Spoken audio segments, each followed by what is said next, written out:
Aprelin 12-sində gözlənilən hava şəraiti açıqlanıb. Milli Hidrometeorologiya Xidmətindən Qafqaz İnfoya verilən məlumatına əsasən, Bakıda və Abşeron yarımadasında hava şəraitinin dəyişkən buludlu olacağı, arabir tutulacağı, əsasən yağmursuz keçəcəyi gözlənilir. Lakin səhər bəzi yerlərdə qısa müddətli az yağış yağacağı ehtimalı var. Cənub-şərq küləyi axşam mülayim şimal-qərb küləyi ilə əvəz olunacaq. Havanın temperaturu gecə 6-8 dərəcə isti, gündüz 12-16 dərəcə isti olacaq. Atmosfer təzyiqi 759 mm civə sütunundan 755 mm civə sütununa inəcək. Nisbi rütubət gecə 70-80%, gündüz 60-65% proqnozlaşdırılır. Azərbaycanın rayonlarında havanın bəzi yerlərdə arabir yağıntılı olacağı, şimşək çaxacağı gözlənilir.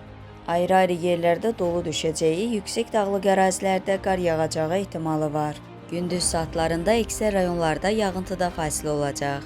Gecə və səhər arabir duman olacaq. Qərb küləyi bəzi yerlərdə arabir güclənəcək. Havanın temperaturu gecə 5-9 dərəcə isti, gündüz 15-18 dərəcə isti. Dağlarda gecə 0-5 dərəcə şaxta, gündüz 5-10 dərəcə isti olacaq.